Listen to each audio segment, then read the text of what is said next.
Disney presents...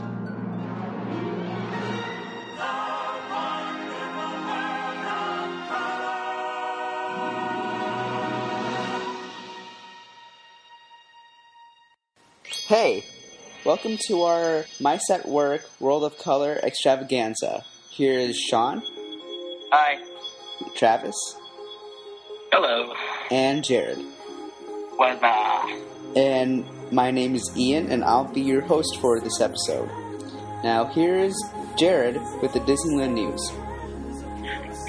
This week in the Disneyland Resort updates, we have World of Color opening on June 11th.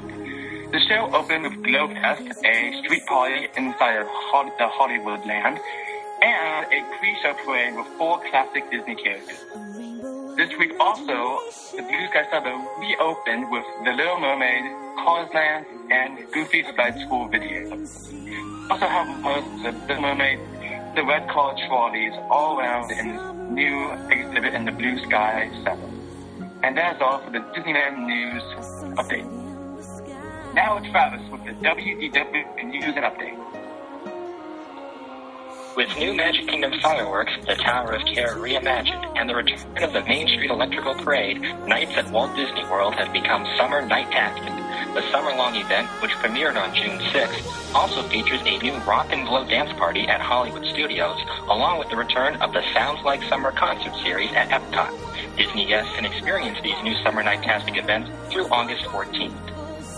In other theme park news, Mr. Tom Morrow has made a return to the Tomorrowland Transit Authority. Work continues on the new restaurants in Italy and Mexico, and Star Wars weekends have wrapped up at Hollywood Studios. And that's the news for Walt Disney World. Welcome to part 1 of our World of Color special. Here we will be talking about the World of Color show in extreme detail, so if you want to stop listening right now is your chance to do so, because there are going to be major spoilers ahead. Now, World of Color is a huge water show that Disney has been working on since around 2005. What's happening is that this water show showcases most of the Disney characters, and it's all it really is water show with lights and lasers, kind of like the Bellagio fountain in Las Vegas, except on steroids.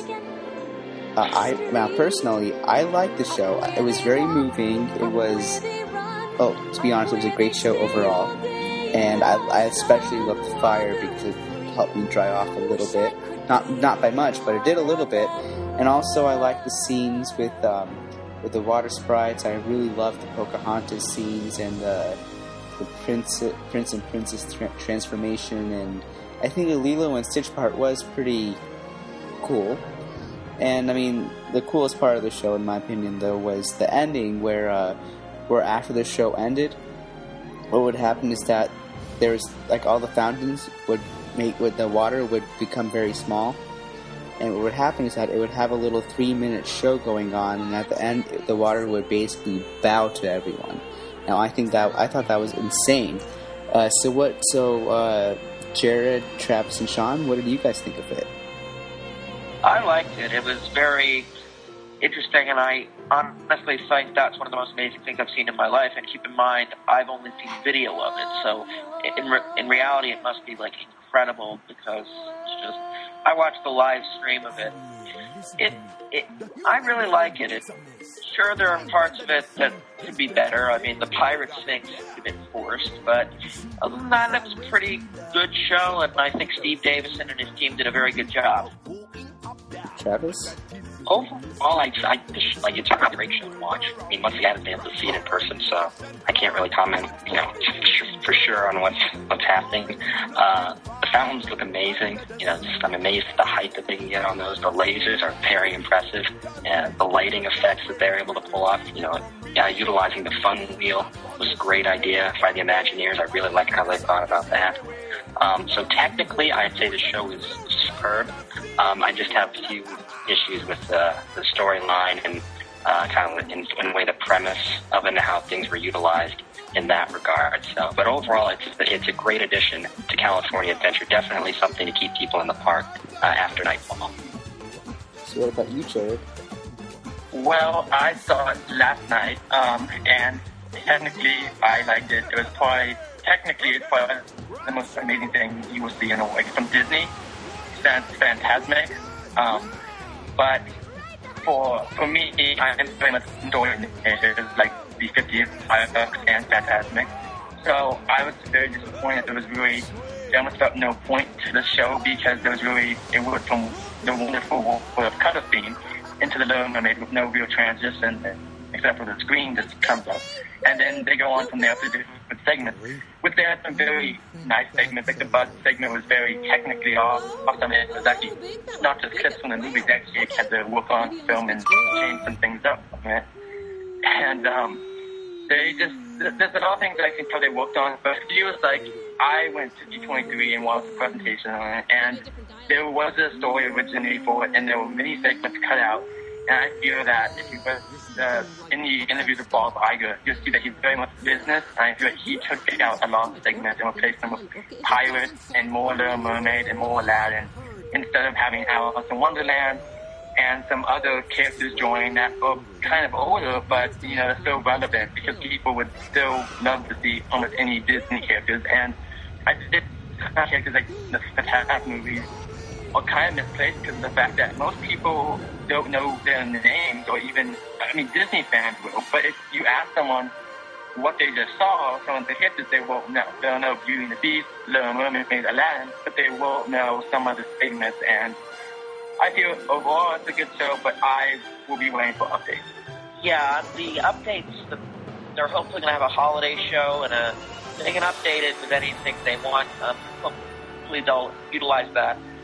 Unfortunately, there were some things changed by Bob Iger during the production of the show, for better or for worse.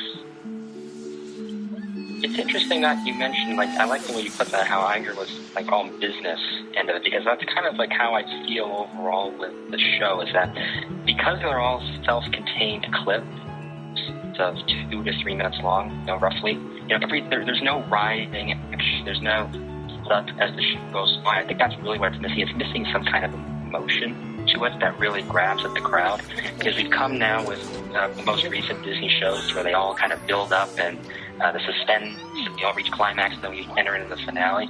Since everything in this is self-contained in its own entity, it's hard to really have them build up together without some kind of storyline, without some kind of narration.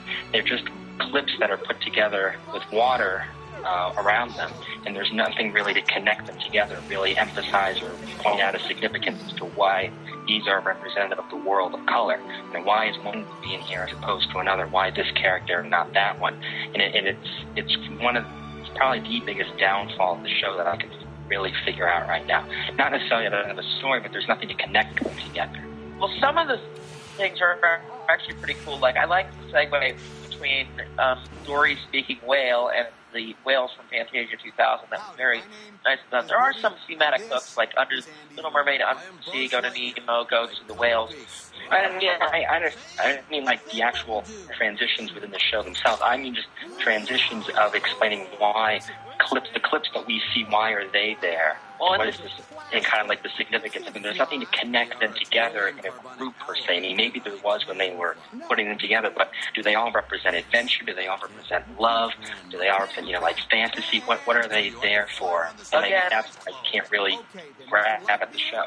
Well, Steve Davison's D23 presentation and Blue Sky Cellar presentation really kind of explain how the things connect and how the things. Unfortunately, of course, Bob Iger went there and said, no, we have to shift our franchises. We have to bring in more modern movies. We can't, basically he turned it into a clip show. Not that there's anything really wrong with that. I'm a big proponent of the experience versus story mentality. But the thing is, there were some cuts by Bob Iger that are rather questionable. As I pointed out, the pirate thing forced, and in fact, you can tell because there aren't that many clips. And then there's 2 still images basically, and that's it. Yeah, and of course they have the Davy Jones thing ripped directly out of the Disneyland ride.